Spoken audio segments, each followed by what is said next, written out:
अखिल विश्वाला सुख शांतीचा संदेश देणारे तथागत भगवान गौतम बुद्ध बोधिसत्व डॉक्टर बाबासाहेब आंबेडकर यांच्या विचारांना प्रतिमेस पंचांग प्रणाम। नालंदा बुद्ध विहार विष्णुनगर दिघा नवी मुंबई या ठिकाणी वर्षावासानिमित्त मिलिंद प्रश्न या ग्रंथाचे रोजना 8:08 वाजता वाचन सुरू होत आहे। या कार्यक्रमात सर्व उपस्थित उपासक उपासिका बालक तथा बालिका तुम्हा सर्वांच्या परी मंगल कामना व्यक्त करून मिलिंद प्रश्न या पवित्र ग्रंथाच्या वाचनाला सुरुवात करत आहे।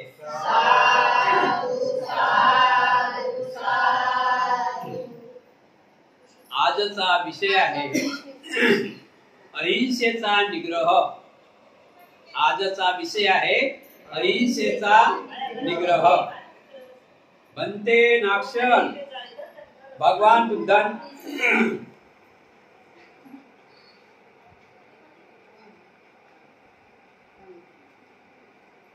बनते नाक्षण भगवान बुद्धांनी असे म्हटले आहे की कोणाचाही घातपात न करता आपापसात प्रेमपूर्वक मिळून मिसळून गोडी गुलाबीने राहावे।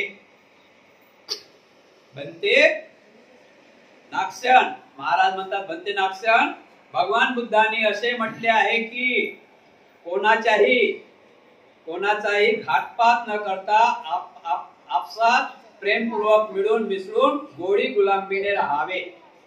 या उलट असेही म्हटले आहे की जो शिक्षेत पात्र असेल त्यास शिक्षा द्यावी। जो सहकार्य देण्यास योग्य असेल त्याला सहकार्य द्यावे। बनते हात पाय कापणे किंवा जीवे मारणे, कारागृहात टाकणे, हाल करून मारणे किंवा देशाबाहेर हाकलून लावणे हाच ना दीक्षा देण्याचा अर्थ आहे। हाच ना शिक्षा देण्याचा अर्थ आहे। तथागतांनी असा आदेश द्यायला नको होता आणि ते देऊ शकत नाही, कारण त्यांनी जर कोणाचाही घातपात न करता आपसात प्रेमपूर्वक मिळून मिसळून गोडी गुलाबीने राहावे असे म्हटले आहे, तेव्हा तेच भगवान तथागत असे म्हणू शकत नाहीत की जे शिक्षेत पात्र असतील त्यास शिक्षा द्यावी। समजा त्यांनी शिक्षा देण्याचा आदेश दिला असेल तर त्यांनी असे तरी म्हटले नसेल की कोणाचाही घातपात न करता आपापसात सलोख्याने राहावे। हे सुद्धा कोडीत टाकणारे असेच कोडे आहे। आपल्या निदर्शनात आणून दिलेल्या कोड्यांची आपण उकल करून द्यावी व विरोधकांना सडेतोड उत्तर देण्याचा मार्ग मोकळा करावा। महाराज म्हणतात बनते नाक्षण भगवान गौतम बुद्ध म्हणतात की कोणाचाही घातपात न करणे म्हणजे कोणाची हत्या न करणे, कोणाचाही घातपात न करणे, कोणाचा हत्या न करणे, प्रेमपूर्वक मिळून मिसळून गोडी गुलाबीने राहावे। प्रेमपूर्वक मिळून मिसळून सर्वांनी गोडी गुलाबीने राहावे म्हणजे सर्वांनी आनंदात राहावे।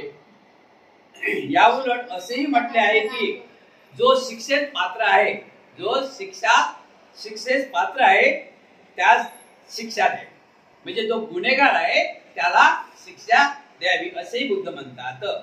जो सहकार्य देण्यास योग्य असेल त्याला सहकार्य द्यावे। जो कोणी आपल्याला सहकार्य देण्यास योग्य असेल त्याला आपण सहकार्य द्यावे। बनते हातपाय कापणे, बनते हातपाय कापणे, जीवे मारणे, कारागृहात टाकणे, हाल करून मारणे किंवा देशाबाहेर हाकलून लावणे हाच ना शिक्षा देण्याचा अर्थ आहे। बनते मला असं वाटते की त्याचा बनते हातपाय कापणे, जीवे मारणे, त्याला कारागृहात टाकणे म्हणजे जेलमध्ये टाकणे, हाल करून त्याला मारणे व देशाबाहेर सुद्धा हाकलून देणे हा शिक्षा देण्याचा अर्थ आहे काय? तथागतांनी असा आदेश द्यायला नको होता। की एका बाजूने सांगतात की सर्वांनी कोणाचा घातपात न करता गोडी गुलाबीने आनंदाने राहावे. जो आपल्याला सहकार्य करत आहे त्याला आपण सहकार्य करत राहणे. आणि एके बाजूने सांगतात की जो कोणी गुन्हेगार आहे, जो कोणी गुन्ह्यात पात्र आहे, त्याला त्या गुन्ह्याची शिक्षा झाली पाहिजे. असं कसं भगवान बुद्ध बोलतात? विषय आहे अहिंसेचा निग्रह.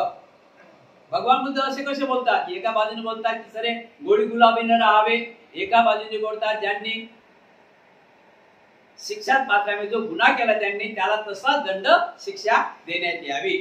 असं कसं बरं? असं बुद्ध बोलू शकत नाही असं महाराज नागसेनांना म्हणत आहे. कारण त्यांनी जर कोणाचाही घातपात न करता आपापसात प्रेमपूर्वक मिळून मिसळून गोडी गुलाबीने राहावे असे म्हटले आहे, तेव्हा तेच तथागत असे म्हणू शकत नाहीत की त्याला शिक्षा द्या. की जे पात्र शिक्षेत पात्र असतील त्या शिक्षा द्यावी. समजा त्यांनी शिक्षा देण्याचा आदेश दिला असेल तर त्यांनी असे तरी म्हटले नसेल की कोणाचाही घातपात न करता आपापसात सलोख्याने राहावे. हे सुद्धा कोंडीत टाकणारे एक कोडेच आहे. बनते मी आपल्या समोर हे कोडे सोडवण्याची विनंती करीत आहो. त्यानंतर महास्थवीर म्हणतात, महाराज कोणाचा घातपात न करता आपसात सलोख्याने वागावे. कोणाचाही घातपात न करता आपसात सलोख्याने वागावे असे जे तथागतांनी म्हटले आहे ते योग्यच आहे. कारण तथागताचा धम्मच हा करुणा, दयाशील, करुणा, ममता भरलेला धम्म आहे. कोणी कोणाची वैरी करू नये, कोणी कोणाचा घातपात करू नये, सर्वांनी सुखाने नांदावं, हाच भगवान बुद्धाचा धम्म आहे.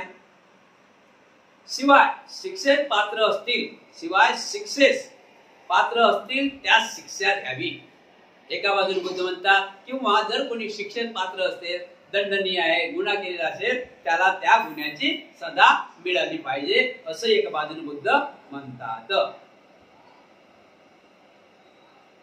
त्या सहकार्यात पात्र असतील त्याला सहकार्य करावे, सहकार्यात पात्र असतील त्याला सहकार्य करत राहावे. असा ममतेने दिलेला सल्ला देखील अनाठाई नाही तर योग्यच आहे. महाराज आजपर्यंत सर्व बुद्धांनी असा सल्ला दिला आहे. याच विज्ञानातून धर्म काय आहे, या धम्मोपदेश कसा करावा ते समजून येते. कोणालाही अपाय न करता अहिंसेने वागण्याची शिक्षा देतो. कोणालाही अपाय न करता अहिंसेने वागण्याची शिक्षा हा धम्म देतो. हेच तर तथागताच्या धम्माचे मुख्य लक्षणे आहेत.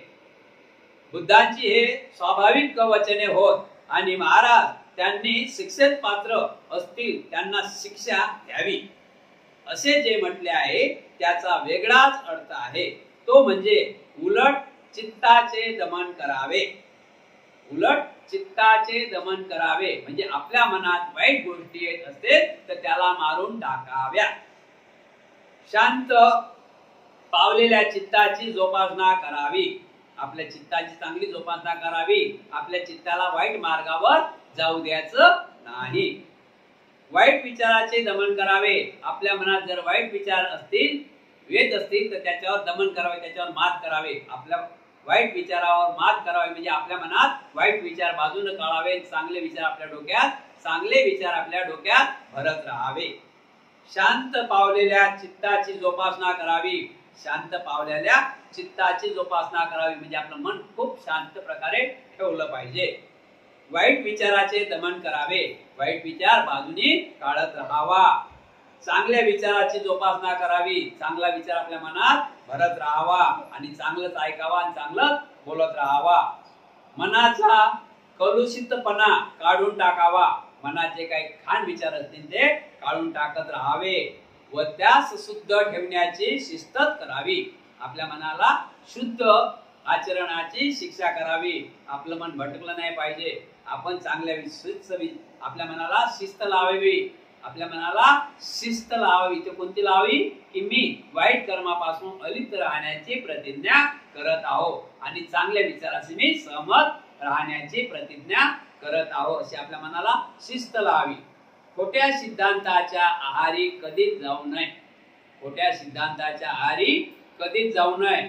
खऱ्या धर्म सिद्धांतापासून कधीच पाठ फिरू नये. खऱ्या धर्म सिद्धांतापासून कधीच पाठ फिरू नये. जिथं चांगलं मिळत आहे तिथं नक्कीच आपण जावं आणि त्यातलं काय घ्यावं. जिथं चांगलं मिळत आहे, ज्ञान मिळत आहे, तिथं नक्कीच जावं आणि त्या ज्ञानामध्ये आपला सहभाग नोंदवावा. वाईट संगतीचा त्याग करावा. वाईट संगतीचा माणसाने त्याग करावा. चांगल्या संगतीचा माणसाने वाईट संगतीचा त्याग करावा. वाईट संगत पाहिजे ना, ओळखू येतात ना वाईट माणसं, त्यांची संगत कधी करू नये, त्याचा त्याग करावा. आणि सन्मार्गी विज्ञानाची संगत धरावी. जो व्यक्ती सन्मार्गावर आहे, चांगल्या मार्गावर आहे,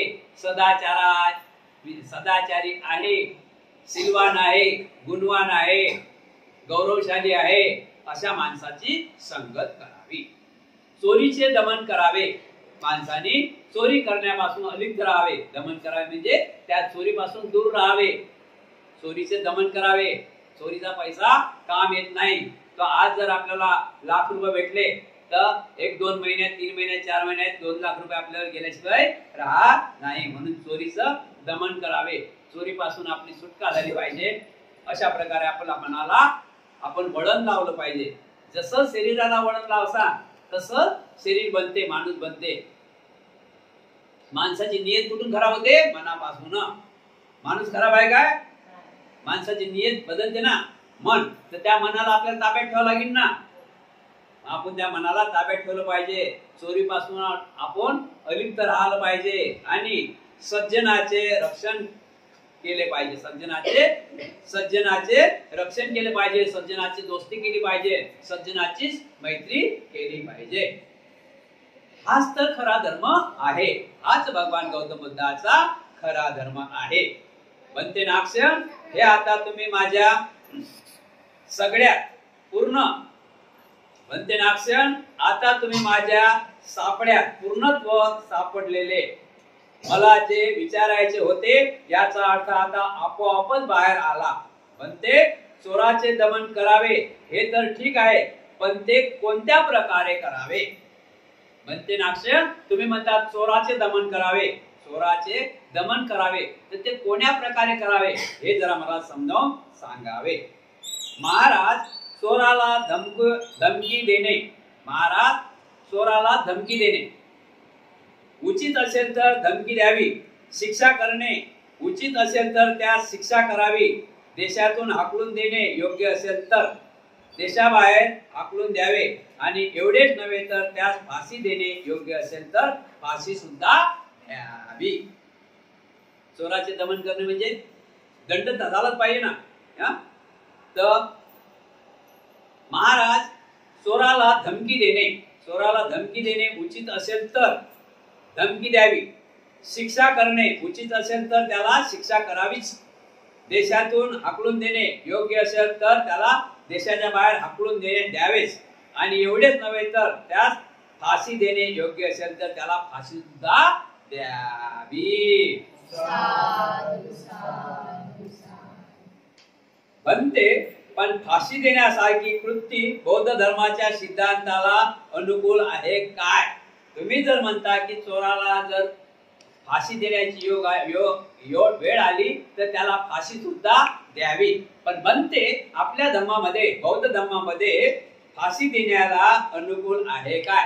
म्हणजे फाशी देता येते काय? एका बाजूने तुम्ही सांगता कुठल्याही प्राणीमात्राची हत्या करायची नाही, हा आपला धर्म सांगते. एका बाजूने तुम्ही सांगता की जर चोराला, जर गुन्हेगाराला फाशीची सजा, जर फाशी सजाई त्याने गुन्हा केला तर त्याला फाशी सुद्धा देण्यात यावी. असं कसं बोलता? आपल्या धर्मामध्ये तर असं नाही आहे फाशी द्यावा म्हणून. हे आहे काय? हे अनुकूल आहे मग काय की या धर्माला हे फाशी देण्याचं सोपते काय? असं महाराजांनी प्रश्न टाकलेला आहे.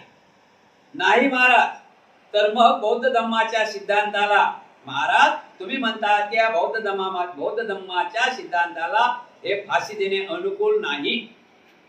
म्हणजे त्या धम्मामध्ये नाही हे मानतो महाराज. नाही, बौद्ध धम्मात फाशी देणे अनुकूल नाही हे मानतो, पण बौद्ध धम्माच्या सिद्धांताला अनुकूल ठरेल त्यासाठी चोराचे असे दमन करावेच. चोरी केली त्याला दंड, म्हणजे गुन्हेगाराला दंड देणे हे आपल्या शासनामध्ये आहे ना. विनयपीठाचा मतलब काय आला? विनयपीठ म्हणजे कानून कायदे. भिक्खूसाठी कानून कायदे विनयपीठ आणि उपासक उपासिकांसाठी कानून कायदेच आहे, बरोबर आहे ना. तर कानून कायदे धम्मामध्ये आहेतच. मनमानी कारवा चालत नाही म्हणून सांगितलेलं आहे. चोराला जर त्याने जास्तीच काही गुन्हा केला तर त्याला फाशीची सजा सुद्धा देऊ शकतात. आणि याच त्रिपिटकावर बाबासाहेब आंबेडकरांनी संविधानाची निर्मिती केलेली आहे, हे लक्षात असू द्या. त्रिपिटकाच्या माध्यमातूनच बाबासाहेब आंबेडकरांनी संविधानाची निर्मिती केलेली आहे. त्रिपिटक म्हणजे विनयपीठाच्या माध्यमातून, विनयपीठकाच्या माध्यमातून. महाराज चोरांनी जी शिक्षा दिली होती, महाराज चोरांना जी शिक्षा दिली जाते ती बुद्ध धम्माचा आदेश आहे म्हणून नव्हे तर त्याच्या स्वतःच्याच वाईट कृत्यामुळे होय. महाराज कोणत्याही बुद्धिमान निरपराधारी मनुष्य रस्त्याने जाणाऱ्या माणसाला पकडून ठार करा असा आदेश बुद्ध धर्म देतो काय? मुळीच नाही म्हणते, मुळीच नाही. चोरांना जी शिक्षा दिली जाते ती बौद्ध धम्माचा आदेश म्हणून नाही.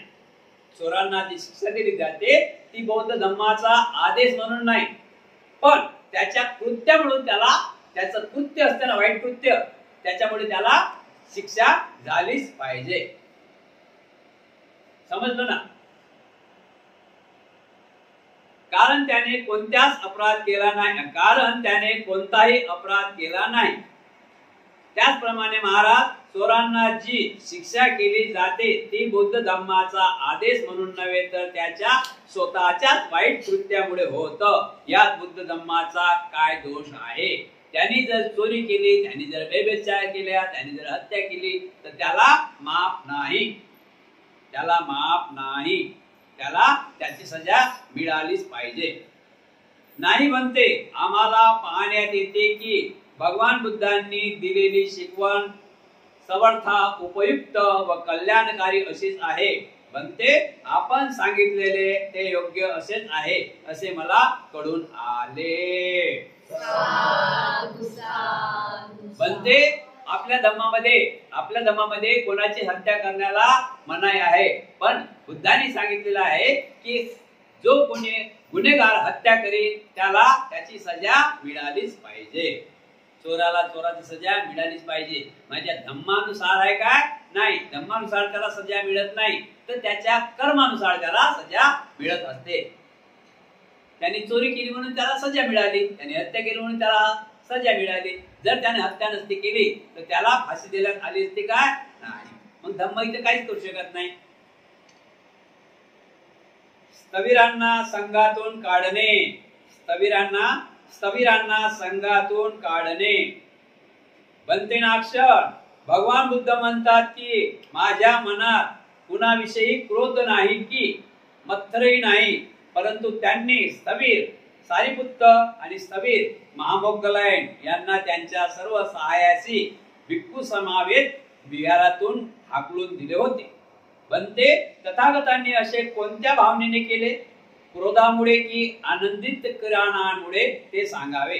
बनते त्यांनी जर क्रोधामुळे असे केले असेल तर त्यांच्या मनात क्रोध उरलाच नव्हता असे म्हणणे शक्य नाही.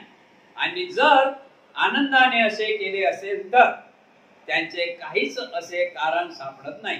त्यांनी अज्ञानवश असे केले पाहिजे. या कोड्याने सुद्धा आपण निरसन करावे. म्हणते तथागत भगवान गौतम बुद्धांनी संघनायक, सारिपुत्त कोण होते? संघनायक होते, म्हणजे प्रमुख होते संघाचे प्रमुख होते सारिपुत्त, आणि त्यांचाच मित्र महामोग्गलायन. हे तथागतांचे दोन शिष्य खूप महत्वाचे आहेत. दोन शिष्य महामोग्गलायन आणि तथागत, आणि तिसरा नंबर आनंद आहे. ते तीनच जास्त हे आहे. आनंद होते, हे आनंद बुद्धांची सेवा करत होते. आनंद होते भंतेजी. हे कोणाची सेवा करत होते? बुद्धाची सेवा करत होते. बुद्धाची सेवा करत होते, देखरेख करत होते. पण संघनायक हे सारिपुत्त आणि महामोगलायन हे अशी एक जोडी होती भिक्खू संघामध्ये की सर्व भार बुद्धांनी त्यावर या संघाचा थोपलेला होता. संघाला काय अडचण आली, काय काय करायचं आहे, काय नाही करायचं आहे, तर सर्व सारिपुत्त आणि महामोगलायन हे संघनायक होते, हे सांभाळत होते. पण एके टाइमला अशी घटना झाली की तथागत भगवान गौतम बुद्धांनी जे संघ नायक आहेत, जे संघ प्रमुख आहेत, जे सर्वांचे चाहते आहेत, त्यांना सुद्धा विहारातून हाकलून दिलं होतं. त्यांच्या सहकार्यासहित, त्यांच्या सर्व सामानासहित त्यांना भगवान गौतम बुद्धांनी हाकलून दिलं होतं विहारातून. त्यावेळेस महाराज म्हणतात की भंते, त्यांचे तर ते चाहते होते, सारिपुत्त आणि महामोगलायन त्यांचा उजवा डाव हात म्हटला गेलेला आहे तथागतांचा, त्यांचे तर ते चाहते होते, पण त्यांना का बरं हाकलून दिलं? म्हणजे नक्कीच भगवान गौतम बुद्धाच्या मनातला क्रोध थोडा बाकी असेल. रागाने हाकलून दिलं ना, हाकलून दिलं तर रागाने दिलं असेल ना, म्हणजे नक्कीच त्यांच्या मनात काहीतरी क्रोध बाकी असेल. ते सम्यक संबुद्ध झाले नसतील. त्यांच्या मनात क्रोध आहे, सम्यक संबुद्ध कसे झाले ते? म्हणजे त्यांच्या मनात थोडा क्रोध असेल किंवा त्यांनी आनंदाच्या भरात त्यांना काढून दिलं असेल, असे एक बाजू धरू. पण हे मला थोडं खूप कठीण वाटते. हे भंते नागसेन, तुम्ही मला समजावून सांगावं अशी मी तुम्हाला विनंती करत आहे. पृथ्वीचे उदाहरण. महाराज क्रोधामुळे किंवा देशामुळे त्यांनी सारिपुत्तांना काढून दिले नव्हते. महाराज समजा कुणी एखादा माणूस मुळाला, झाडाच्या पाचऱ्याला, दगडाला ठेचाळून पडला किंवा ओबडधोबड जमिनीवर पाय घसरून खाली पडला, तर काय ही जमीन त्यावर क्रोधायमान होऊन त्यास खाली पाडेल असे म्हणता येईल काय? महाराज तथागत भगवान गौतम बुद्धांनी सारिपुत्तांना महामोगलांना क्रोधामुळे त्यांना बाहेर काढले नाही. समजा पृथ्वी आहे, पृथ्वीवर रस्त्याने कोणी चालत आहे, एक चांगला रस्ता आहे की खडबडलेला रस्ता आहे, आणि त्याचा पाय घसरून एक व्यक्ती पडलेला आहे. एक रस्ता खडबडलेला आहे, त्या रस्त्याने एक व्यक्ती चाललेला आहे आणि त्याचा पाय घसरला आहे आणि तो खाली पडलेला आहे. तर असं म्हणता येईल काय की जमीन त्याच्यावर रागवली? असं म्हणता येईल काय? जमीन त्याच्यावर रागवली नाही. तर पडला कशामुळे? त्याच्या कृत्यामुळे तो पडला आहे. तो जर सरळ बघत चालला असता तर तो पडला असता काय? म्हणजे तो पडला कशामुळे? त्याच्या कृत्यामुळे. तो इकडे तिकडे बघत असेल म्हणून पडला ना, त्याच्या करणी म्हणून तो पडलाय.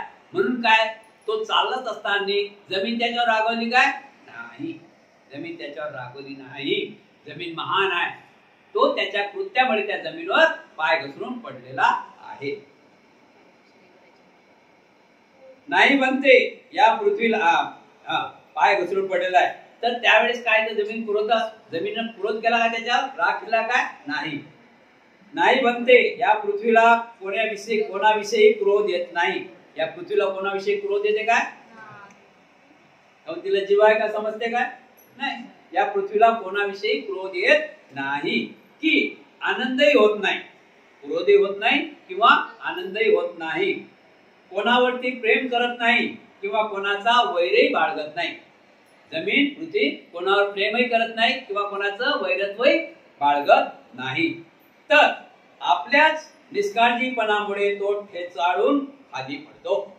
जो रस्त्याने चालत आहे माणूस जमिनीवर पडला, त्याच्याच करणीमुळे तो कोसळून खाली पडलेला आहे. समजलं भाषा? याचप्रमाणे महाराज भगवान बुद्ध कोणावर रागावत नाहीत की कोणावर प्रसन्नही होत नाही. महाराज भगवान बुद्ध प्रेम किंवा वैरत्वाच्या संबंधापासून सर्वदा मुक्त झालेले आहेत. महाराज भगवान बुद्ध प्रेम किंवा वैरत्वाच्या संबंधातून सर्वत्र मुक्त झालेले आहेत. महासागरासारखे तथागत आहेत. या पृथ्वीसारखे तथागत आहेत. जसं पृथ्वीला राग येत नाही, पृथ्वीला क्रोध येत नाही, पृथ्वी आनंदही मानत नाही, असे भगवान बुद्ध नीर होते. त्यांचे सर्व क्लेश नष्ट झालेले असतात. सिद्धार्थ बुद्धांचे क्लेश म्हणजे जे दोष आहेत मनातले ते सर्व नष्ट झालेले असतात. म्हणूनच ते सम्यक संबुद्ध झाले असतात.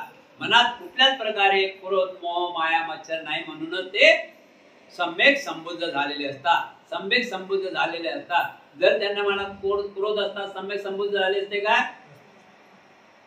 म्हणजे त्यांच्या मनात कुठल्याच प्रकारे त्यांच्या हृदयाला डाग नाही, म्हणून ते सम्यक संबुद्ध झाले असतात.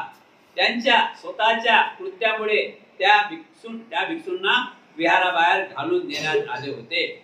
सारिपुत्त आणि महामोग्गलायन यांच्या स्वतःच्या कृत्यामुळे, त्यांच्या काहीतरी दोषामुळे त्यांना तथागत भगवान गौतम बुद्धांना विहाराच्या बाहेर त्यांच्या सायासहित, सहकार्यासहित बाहेर काढलं होतं.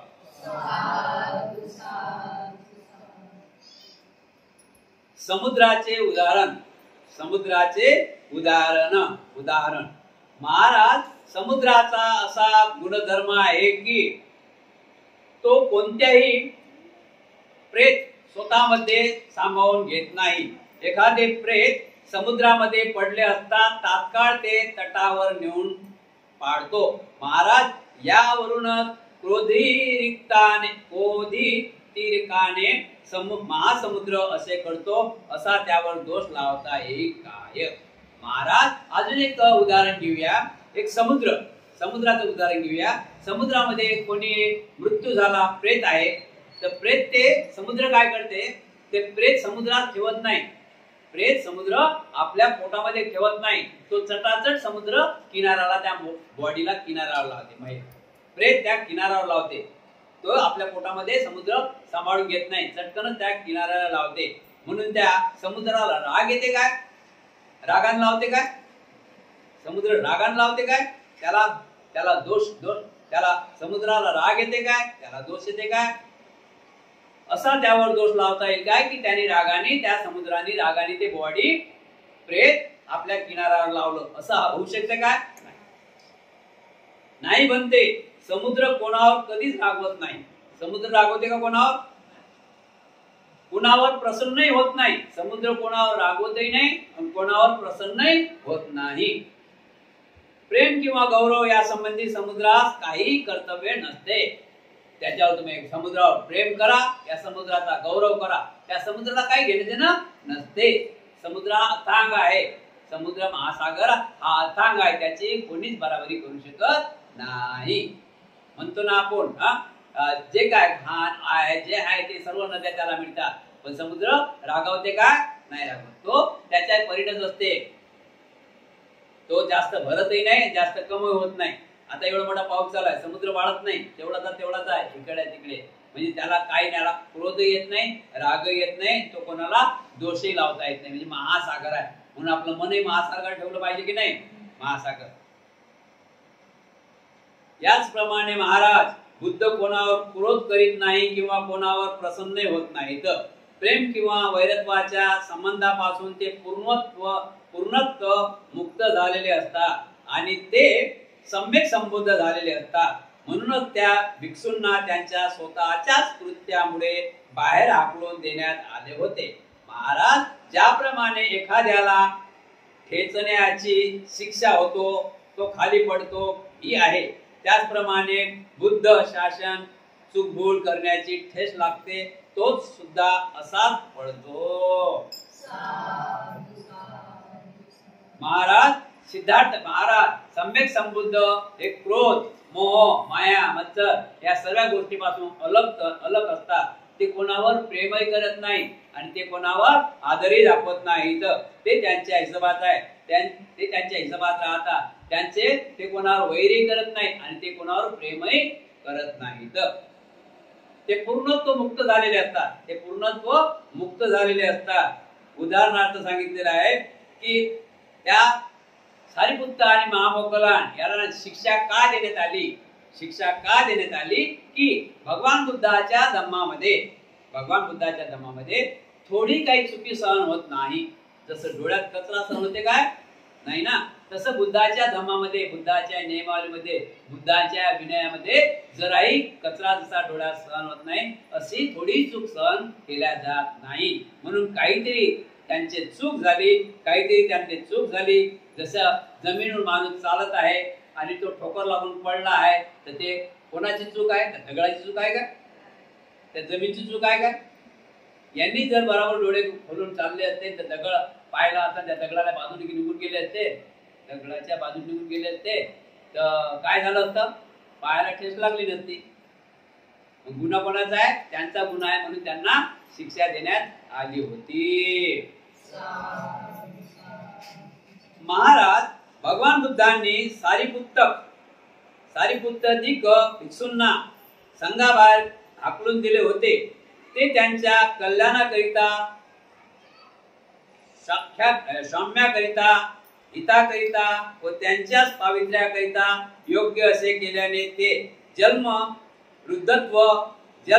मृत्यू यापासून ते सर्वथा मुक्त होण्याचा प्रयत्न करतील. याच विचारामुळे तथागतांनी त्यांना संघाबाहेर हाकलून दिले होते. बनते सारीपुत्त हे सेनापती असल्यावर तथागत भगवान गौतम बुद्धांनी त्यांना संघाबाहेर का हाकलून दिले? तर याचं कारण होतं की त्यांना पुढे अजून ज्ञान मिळावं, जन्म मृत्यू यातला भेद माहीत पडावा, चार आर्य सत्याचं ज्ञान अजून व्हावं, यासाठी सिद्धार्थ भगवान गौतम बुद्धांनी त्यांना संघातून काढून दिलेलं होतं. आता आपण एक उदाहरण घेऊया. तुमचे मुलं बाहेर गावात शिकायला, कोणी पनवेलला आहे, कोणी मुंबईला आहे, कोणी दुबईला आहे की नाही, कोणी अमेरिकनला आहे. याचा मतलब काय की तुम्ही त्याला आपल्या मुलाला घराच्या बाहेर काढून दिलं का? हाकलून तर दिलं, पण कशासाठी हाकलून दिलं? की तो अजूनही ज्ञानी व्हावा म्हणून, तो अजूनही ज्ञान घेऊन यावा, चांगल्या डिग्र्या मिळवावं, चांगल्या डिग्र्या मिळवावं आणि चांगल्या ऑफिसर मधून आपल्या चांगल्या नोकरीवर विराजमान व्हावं, यासाठी आपण घराच्या बाहेर मुलाला काढलं की नाही. असंच सिद्धार्थ गौतमाने सारीपुत्तांना त्यांना जन्म मृत्यू आणि चार आर्य सत्याचं ज्ञान व्हावं म्हणून संघाच्या बाहेर काढलेलं होतं. फार छान बनते नाक्षण. आपल्या कथनाचे मी स्वागत करतो. प्रकरण 3 समाप्त.